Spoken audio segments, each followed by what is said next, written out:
இந்த ப்ராப்ளம், இந்த unclaimed asset எவ்வளோ முக்கியமான விஷயம், எவ்வளோ டேஞ்சரஸான விஷயம் அப்படிங்கிறதெல்லாம் நம்ம தெரிஞ்சுக்கணும்னா ஆக்சுவல் நம்பர்ஸ் எடுத்து பார்க்கலாம். ஓகேங்களா? ஏன்னா இப்போ வந்துட்டு நம்ம எஃப்டி சொல்கிறோம்ல, ஏன்னா நம்ம ஃபேமிலி இது ஏதாவது இன்வெஸ்ட் பண்ணணும்னாலே ஃபிக்ஸட் டெபாசிட்ல போடுப்பாங்க. கரெக்டா? இந்த மாதிரி எஃப்டியில் மட்டும் கிட்டத்தட்ட 42,000 கோடி ரூபாய் அப்படியே தான் இருக்கு. அது யாரும் அவங்க எடுத்துக்காம அப்படியே அவங்க போட்ட எஃப்டிலேயே தான் இருக்கு. அந்த இன்சூரன்ஸ் பாலிசியில் கிட்டத்தட்ட ஒரு 30-40,000 கோடி அப்படியே சும்மா இருக்கு. இது மட்டும் இல்லாமல் இந்த பிஎஃப்னு சொல்லுவாங்கல்ல, ப்ராவிடென்ட் ஃபண்ட்ஸ், அதில் ஈக்விட்டி ஷேர்ஸில் இதெல்லாம் கிட்டத்தட்ட ஒரு சில ஆயிரம் கோடிகள் அப்படியே இருக்கு. ஓகேங்களா? பட் யோசிச்சு பாருங்களேன், இந்த மாதிரி கஷ்டப்பட்டு அவங்க சேர்த்து வச்ச பணம்லாம் அப்படியே அது யாருக்கும் போகாமல் எங்கேயோ ஒரு வாலெட்டில் இல்லை ஏதோ ஒரு பேங்க் அக்கௌண்ட்டில் இல்லை அவங்களோட ஏதோ ஒரு டெபாசிட் அக்கௌண்ட்டில் சும்மா இருக்கிறதெல்லாம் பார்த்தா, This is not a subsidy or a government gift. This is your money waiting to be claimed.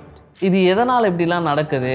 ஏன் அவங்க இத்தனை நாளாக கஷ்டப்பட்டு சேர்த்து வச்சதை ஏன் இன்னும் அவங்களோட கரெக்டான குழந்தைங்களுக்கோ இல்லை அவங்க நாமினிக்கோ ஏன் போய் சேரல அப்படின்னு பார்க்குறப்போ மெயினாக 2 ப்ராப்ளம்ஸ் இருக்குது. ஃபர்ஸ்ட் ப்ராப்ளம் என்னென்னா ஜென்ரேஷனல் சீக்ரஸி. அந்த ஜென்ரேஷனல் சீக்ரஸிங்கிறது என்னென்னா, இப்போ ஜென்ரலாகவே வந்துட்டு நம்மளோட ஃபேமிலியில் இப்போ அப்பாவோ அம்மாவோ வந்துட்டு ஓகே இதுதான் வந்துட்டு நான் இத்தனை நாளாக சேர்த்து வச்சது, இதான் என் போஸ்ட் ஆஃபீஸ் அக்கௌண்ட்டு, இதான் என்னோட எஃப்டி அக்கௌண்ட்டு, இவ்வளோ சேர்த்து வச்சுருக்கேன். இந்த மாதிரி வந்து நம்ம பணத்தை பற்றி ஓப்பனாக அவ்வளோ பேசிக்க மாட்டோம் முன்னாடி ஜென்ரேஷனில். இப்போ கொஞ்சம் கொஞ்சமாக சேஞ்ச் ஆகிட்டு வருது. பட் முன்னாடி ஜென்ரேஷனில் இதெல்லாம் வந்து எதுவும் பண்ண மாட்டாங்க, அப்படியே அவங்களுக்கு ஒரு சீக்ரெட்டாகவே வச்சுக்கிட்டு இருப்பாங்க. ஸோ இப்படி இருக்கிறதுனால தான் வந்துட்டு இப்போ சப்போஸ் அவங்க இறந்துடுறாங்க இல்லை வந்துட்டு அவங்களுக்கு அப்புறம் வர மக்கள்னால அது வந்து அது என்ன இருக்குது எங்கே இருக்குன்னு எதுவுமே தெரியாமல் அது அப்படியே அழிஞ்சு போயிடுது.